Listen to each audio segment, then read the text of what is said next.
Thank you for being here today. My name is Jason Simmons, the chairman of the North Carolina Republican Party. 3 weeks ago, when we had thought about coming here to Charlotte at the primaries yesterday, we weren't convinced that anybody would come and cover our press conference. But with the horrific events of August 22nd, with the senseless death of Irina, we are saddened to have to come here today to talk about the failures, the ongoing failures of Charlotte leadership and the Democrat policies that allowed that senseless and horrific murder to occur. You're going to hear from a number of our leaders, our elected officials and candidates today, and how they will be a restorative system to making sure Charlotte no longer is plagued with the crime rates that continue to climb year over year over year. Let's be very clear. Crime is a choice, and Democrats have chosen to side with criminals.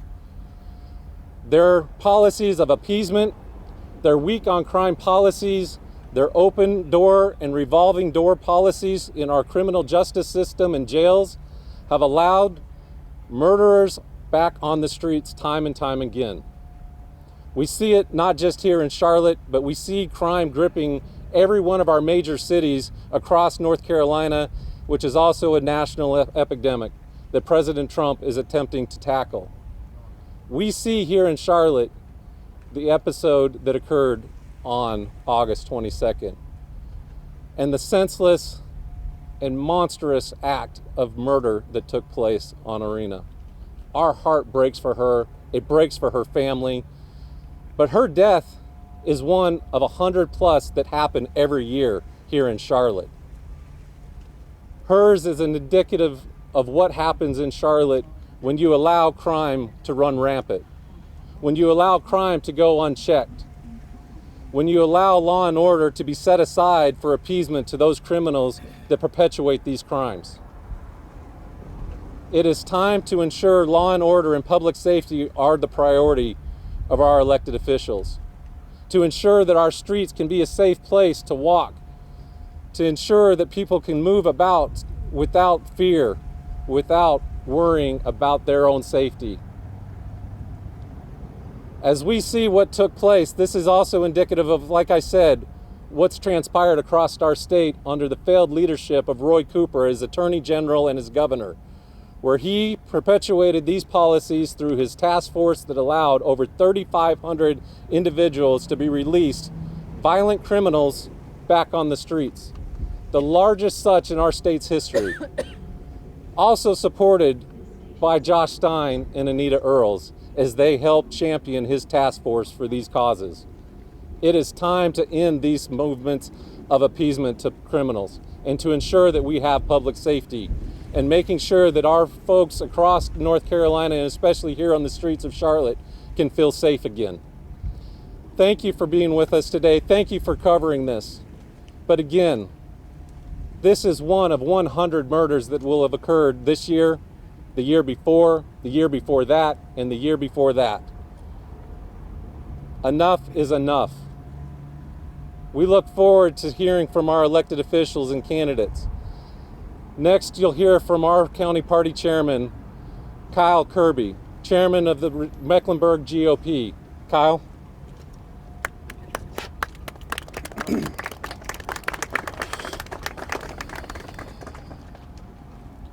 My name is Kyle Kirby. I am the chairman of the Mecklenburg County Republican Party.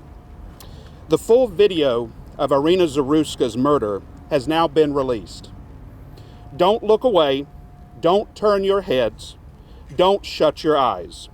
Watch it, because she had no choice but to look evil in the face. Her final moments were moments of terror, pain, and loneliness.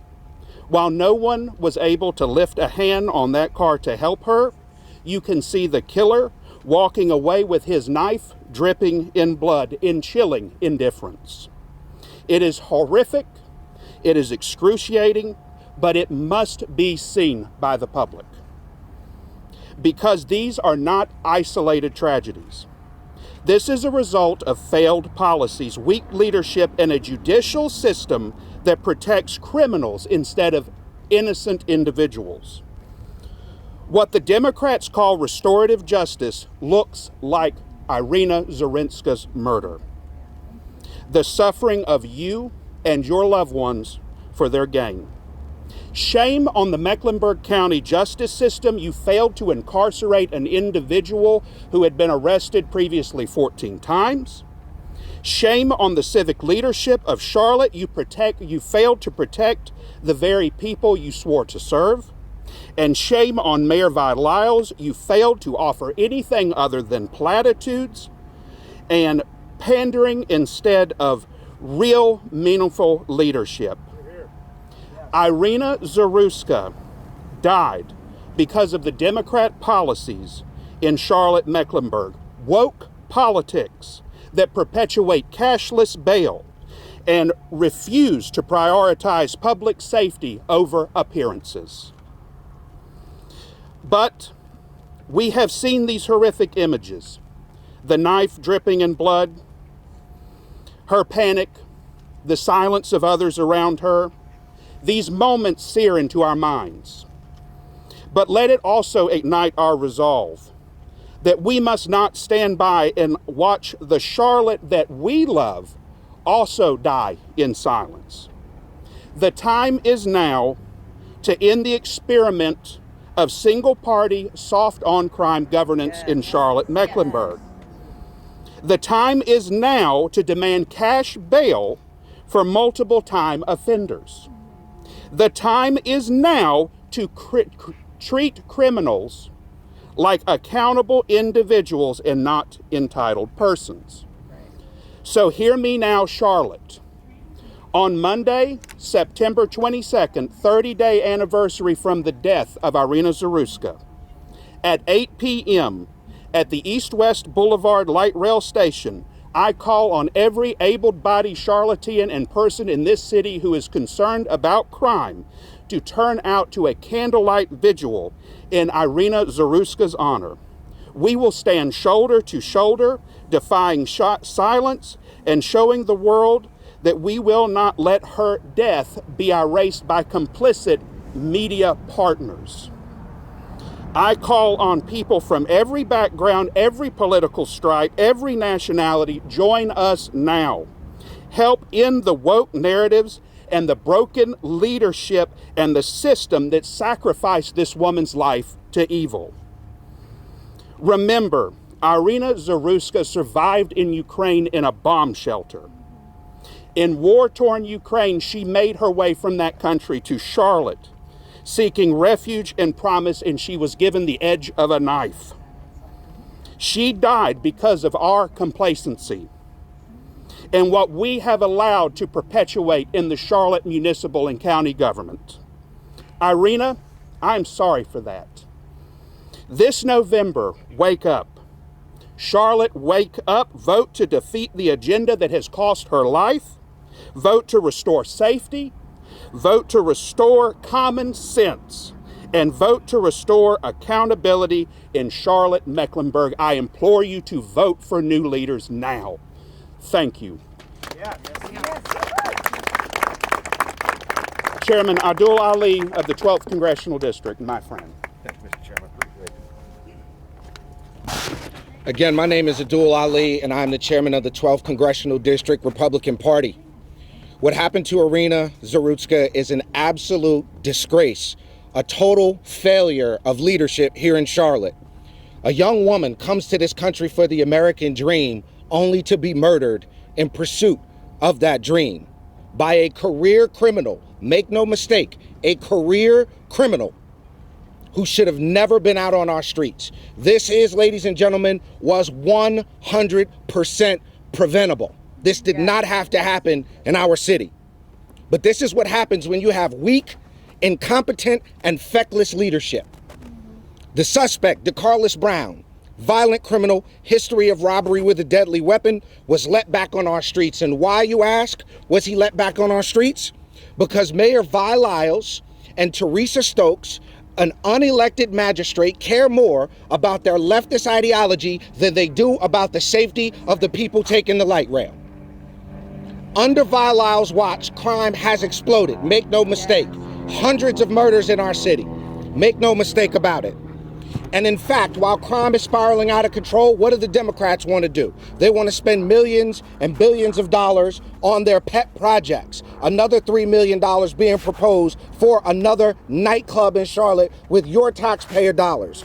Absolutely ridiculous. And on top of that, a massive bond referendum. Thank God for Dave Bolliak coming to audit the city of Charlotte.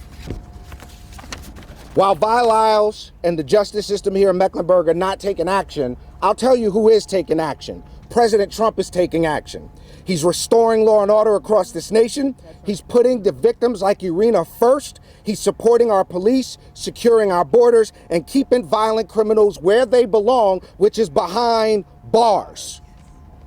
Meanwhile, where's our congressional representative? Where's Alma Adams at in all of this? She's silent. She didn't say a word about this until Donald Trump said it first. And why didn't she say a word about it? Because she cares more about retaining what she calls her seat than she does about protecting the people of this district. And my message to Alma Adams is that seat doesn't belong to you. It belongs to the people of this district. Folks, we have criminals running our streets. We have young people with nothing to do, running around with firearms. Property crime is out of control in this district. And we need leaders who will stand with our citizens, leaders who will back the blue, secure our streets, and put the safety of the people of Charlotte first. Irina's death did not have to happen. It's time that we demand better. It's time that we vote for better. And it's time that we hold Vilisle and Alma Adams accountable. Next up, I'd like to introduce our candidate for mayor of Charlotte, Terry Donovan. Hello, I'm Terry Donovan. What happened to Irina Zarutska is a heartbreaking tragedy that is shaking the city to the core. Is this the city we want to live in? Let's call it what it is. This was a hate crime. Irina was a wonderful, beautiful, and innocent 23-year-old who recently moved to Charlotte from Ukraine for a chance at a safer life, for a new beginning. And tragically, she sat in front of the wrong career criminal on her way home on the light rail, on her way home from her job at a pizzeria. This was a preventable crime. He had been arrested 14 times. Enough is enough. This needs to serve as a wake-up call for our city. We all demand change. We deserve better. The reality is that the people of Charlotte no longer feel safe in their own neighborhoods. With over 17,000 property crimes in the first half of this year, 8,000 vehicle larcenies and theft, and an average of 4 violent crimes per day. This is no longer a matter of voting red or voting blue. This is a matter of voting for common sense. We all have to unite, and we have to have new leadership in Charlotte. We all deserve to feel safe in our neighborhoods. We cannot keep electing the same career politicians who can't even enforce the most basic items, such as transit fares. We don't deserve change. We don't just deserve change, we demand change. That's right. Thank you. And I would like to introduce James Bowers next. Go Terry.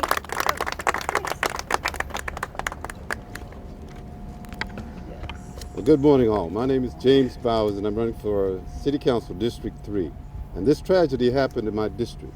That's why I'm up here today. Charlotte is a great city, with a history immersed with all the pains of industrialization and its desire to outreach to immigrants and dreamers, nationally and internationally, who are looking for a future and an opportunity. It has been said, the greater the risk, the greater the reward. But I say the reward is far greater than the risk. Even when there seems to be no victory, God turns things upon its head and shows us who's in charge. Charlotte has been my home now for almost 40 years, but today I feel as though Charlotte has turned into a hidden war zone. Our nation and city just a few weeks ago experienced a tragedy. An evil spectacle presented its ugly head to our once family-centered community, and now enough is enough. I've had enough of those leaders who pacify these horrible acts and pretend this isn't what it is. It is and was wicked and not the Charlotte we deserve. Irina Zarutska was one of God's creations, and just like you and me, she deserved to live her life without thinking that my leaders don't have my back. But it's not what happened to Irina only. It's time after time, again, where violence, gangs, low police morale have been weighted against the people who don't feel safe in their neighborhoods or on the streets. And I'm not going to just sit back and watch it happen if I have anything to do with it. We're standing up today in solidarity against this evil spirit which plagues our city, its people, and works against those ordinary and less talked about ideals like safe streets, safe neighborhoods, and a safe ride on public transportation. Is anyone getting the message? It's past time for a change in leadership in Charlotte, and today is a clarion call for all of Charlotte to stand up and say, enough is enough. It's time for new leaders who love Charlotte and its people, leaders who won't allow lawlessness and to rule and cower from making the right decision to take bad actors off the streets. And let them know there's a new leadership in Charlotte. Let them know if you do the crime, you will pay the time.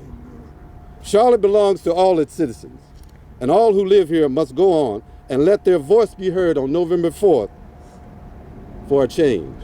Enough is enough.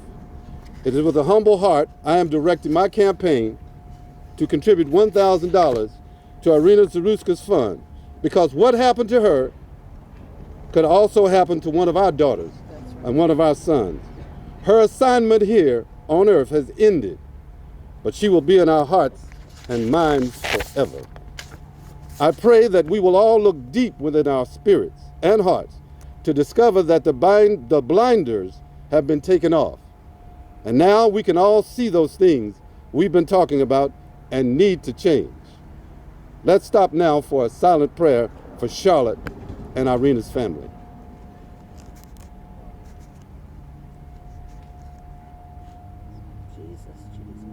Amen. And lastly, the winds of change are here. It's time for a change. And let's make Charlotte home again. God bless Charlotte, and God bless the United States of America. And now I'd like to introduce Krista Bakari.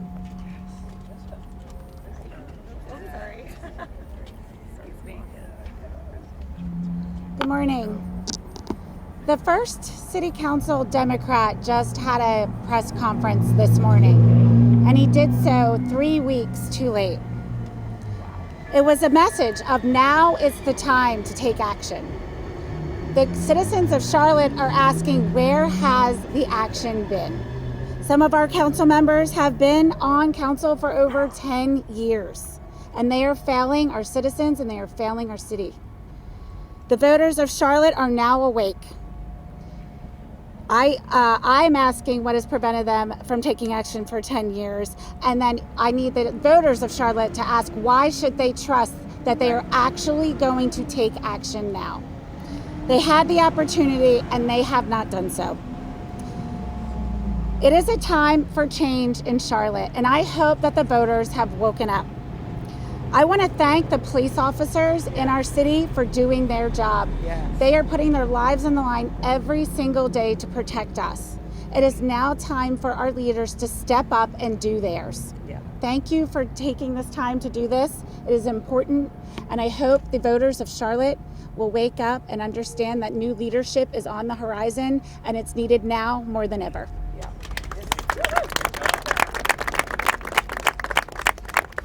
Good morning. My name is Ed Driggs. I'm a member of Charlotte City Council for District 7, and I chair the city's Transportation Planning and Development Committee.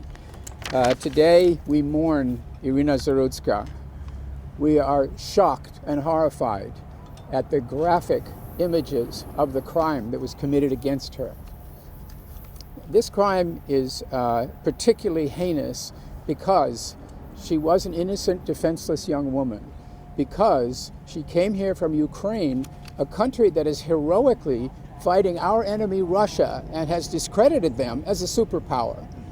Because her assailant was a mentally ill, prior arrestee, had been in the system. How could all of this happen? We are shocked, horrified. We are also angry. Yes. We are angry. Yes. We are all angry. Not just Republicans, all of us. To have something like this happen in our city is an insult to everybody who lives here. So the only good news, I guess, to come out of it, I will emphasize the fact you cannot have quality of life in a city where you're not safe. That's right. So if you are concerned about the difference between a criminal and a mentally ill person, do not be. They need to be confined. Yes. The public needs to be protected from them. Yes. Afterwards, you can worry about whether they ought to be in a treatment center or a prison or where they should be, but they cannot be out in circulation. Yes. All of these prior offenders, and again, people with mental disturbance who have demonstrated a propensity for violent crime, they need to be taken out of circulation.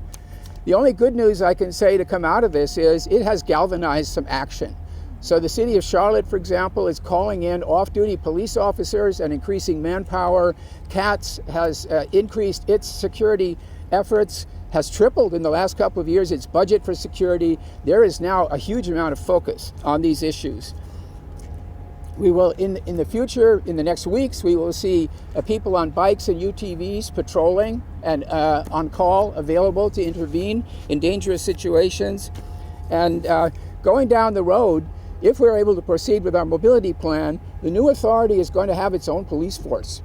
It's going to be a whole different security situation on public transportation if we get the resources and are able to proceed with our plan.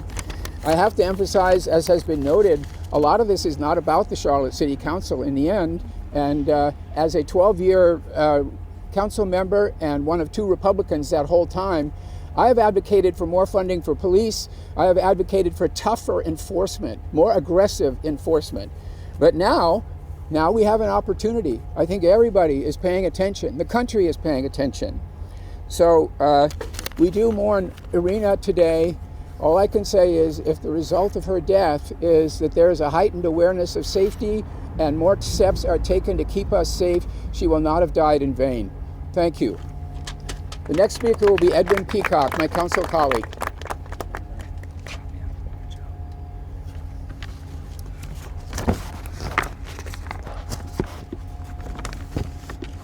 Priorities. Moments like this shake us at our very core. Moments like this shake us at our very core when a mentally unstable, repeat offender who should have been institutionalized murders an innocent woman on a public transit system that we are all charged to protect. We must stop and ask ourselves, what are our priorities? It is in moments like this that we must acknowledge, as a city and as a community, we have failed. We live in one of the most successful and prosperous cities in one of the most prosperous states in America. And yet, we look at our choices. We prioritize $645 million to the Panthers Stadium, while we know that we need 600 more police officers in Charlotte. We prioritize $245 million of upgrades to the Spectrum Center, including a $32 million practice facility for the Charlotte Hornets, while we know just miles away our jail is too small and our mental health facilities are overwhelmed. We prioritize spending $1 billion on this light rail system and this expansion right here in front of us, while ignoring a little dirty secret: that riding our light rail and our streetcar is free, because we do not enforce fares. Ladies and gentlemen, sports arenas or safety? That is a question about this tragedy that forces us to confront it. Since the tragedy, I have called for 2 immediate actions. Number 1, more cops and more CATS officials on our trains and our buses and at all of our transit facilities. We have 48 trains, ladies and gentlemen. This is not impossible. Fare enforcement. If you do not pay, you do not ride. The integrity of our system depends on it. But folks, this is not just about transit. It is about public safety in every corner of our city. This is why I'm calling for a citywide collaborative bringing together city and county government, police, fire, sheriff, nonprofits, service providers, business leaders to create a Charlotte-Mecklenburg Public Safety Alliance. I am asking for the Foundation for the Carolinas to convene and to lead this initiative and assure its success and its effectiveness. Why?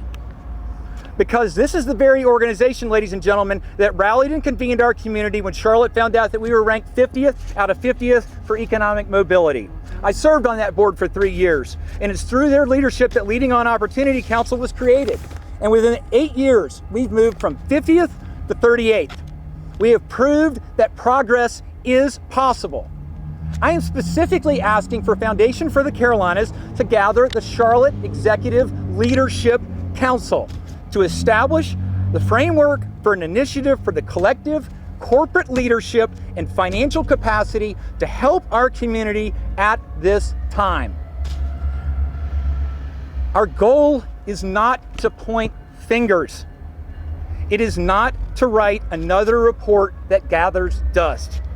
Our goal is to find solutions, to bring the full weight of the community together, to fund, to support, and to implement a plan that will work, just like we did with the Leading On Opportunity Council. I want to thank all of my candidates behind me who gathered and who have shown the courage it takes to run and the willingness to serve. I think you realize now you do have a choice on November 4th. Mr. President, thank you for bringing this tragedy to our attention and our nation. Mr. President, work with Charlotte and our leaders and help us to become the safest city in the United States of America. And Mr. President, thank you for reminding us that a safe Charlotte is a strong Charlotte. Thank you.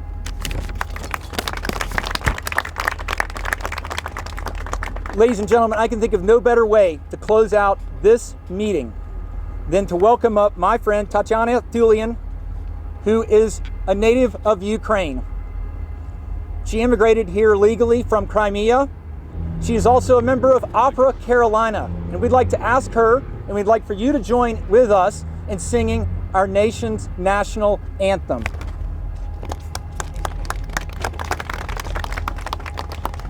Hello everyone, my name is Tatiana Thulian and I will be happy to sing national anthem in remembrance of power of the American flag and American law system that we call to be strong and justice.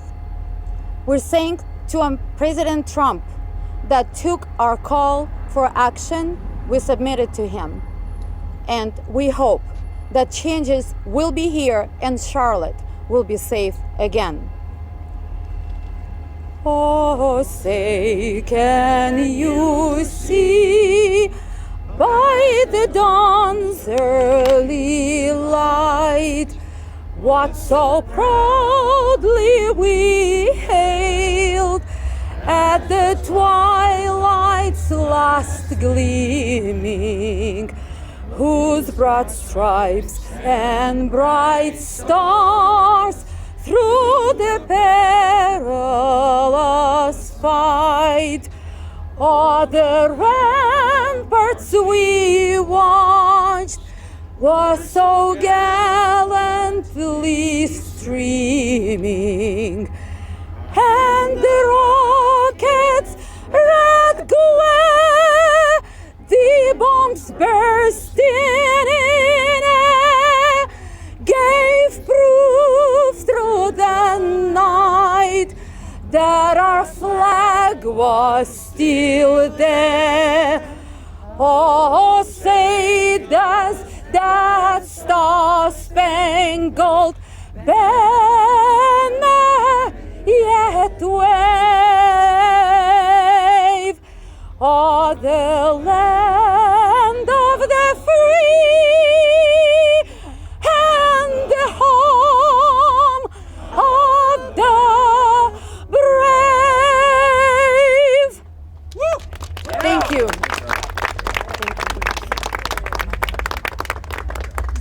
Thank you. Irina Zaruska's life was taken too early. A life shortened by an event that was preventable. A life that should be remembered, celebrated, and marked as a point of change. To be able to turn away from those liberal policies that took her life way too early, as well as those that perpetuate it. We will now take questions. Yes, Jason, right here. Please. A lot of speakers today blame Mayor Lyles and Democrats for being soft on crime. Can you name a specific city or county policy that led to Mr. Brown being free on August 22nd? Cashless bail. Yeah, we continue to see the policies of cashless bail, where you continue to see policies that allow a revolving door within our courts and within our judicial system to occur, to allow individuals like Mr. Brown to perpetuate the crimes that he did. Yes, Next question. By state law. And as we heard yesterday from Speaker Hall, they are in the process at the General Assembly reviewing all these laws that would allow individuals like Mr. Brown to be back on the streets, and we look forward to the General Assembly coming back. Yes, sir. Yes, going off of that, House Speaker says he wants to address pretrial release and look at new rules for magistrates. If you have a working supermajority, how soon do you expect that legislation to be taken up by the General Assembly? Sure, you heard from Speaker Hall yesterday where I believe that he's in the process right now of assembling his teams to be able to take a look and bring this short order to the General Assembly for consideration. Yes, sir. I'm curious, we're talking a lot about the light rail and the tragedy that occurred. This light rail line has been run this way, and at least this way, for 18 years. So why are you just now suggesting that there need to be wholesale changes? What was going on? As I marked, her death is one of 100 that occurred this year, the year before that. It has taken an event that is so tragic and so startling to the public for this attention to be brought. As I mentioned at the start, over 3 weeks ago, we had considered coming here to talk about the municipal elections, to talk about the individuals that have run this city for far too long and the policies that have allowed this city to crumble. We look forward to change coming and being able to make sure that North Carolina and especially Charlotte does not continue to see record high homicide rates that are over 100 per year, everybody. Hundreds of lives taken far too short. Next question. Chairman, yes. I know speakers have highlighted Mr. Brown's long criminal record, but the night of the stabbing, he was facing a non-violent misdemeanor and had been ordered to undergo a mental health evaluation. Are you saying that judges should detain people indefinitely based on past crimes rather than current charges? As you saw with the criminal charges, as well as what did not take place in many of the documents that we are continuing to see, and will allow DOJ as well as the state system of the judicial system to play this out. But it does appear that this is an individual that should have received far more attention than he received to be put back on the streets. Yes, sir. One other point on this, and this is exactly why public media is defunded in this country. Instead of talking about why a person who has robbed people, who physically harmed people, was locked up, we want to wonder about the past and what he was out on now. This young man murdered somebody, plain and simple. This young man had mental issues and had no business on the streets. And shame on NPR for asking such a ridiculous question. That is absolutely right. Yes, sir. Jason, the magistrates here, in particular, a couple of magistrates in this particular case have gained a lot of national attention. North Carolina is one of the states in the country that you don't have to have a law degree, you don't have to have a college degree, you don't have to have an associate's degree, you can just have a high school degree and be a magistrate judge in North Carolina. That's the majority of states. To Republican leadership or any leadership in Raleigh about getting that changed? Yeah, I think as you've heard with Speaker Hall yesterday, I think all options are on the table to review our judicial system to ensure tragedies like this do not occur. I guess I just want to clarify. Yes, sir. For the county chair, should folks vote for this transit tax in Meck County if there's concerns about safety on the light rail? We're fully aware of the need for infrastructure improvements. We're fully aware for the need for infrastructure improvements in Mecklenburg County, and we're also in favor of putting that toward the voters. So the voters in Mecklenburg County know what they need best, and they're going to go to the polls this November and make that decision on their own. Perfect. Yes, ma'am. Final question, and then we need to wrap so we can have people get back to their jobs. Yes, sir. President Trump has either deployed or considered deploying the National Guard to multiple major cities in recent weeks to, in his words, address rising violent crime. Is that something you think could happen in Charlotte or should happen in Charlotte? What you've seen is President Trump implement safety protocols within Washington, D.C., and you've seen the results of that. Other cities across our wonderful country should take a look at Washington, D.C. and how we can also take hold of our cities once again and make sure that crime no longer has a grip and control and allow people to get back to the work, to their enjoyment. Thank you for being with us today. God bless. Thank you. Thank you, everybody. If the public transportation in Ukraine under war is safer than our prosperous city, we have a problem.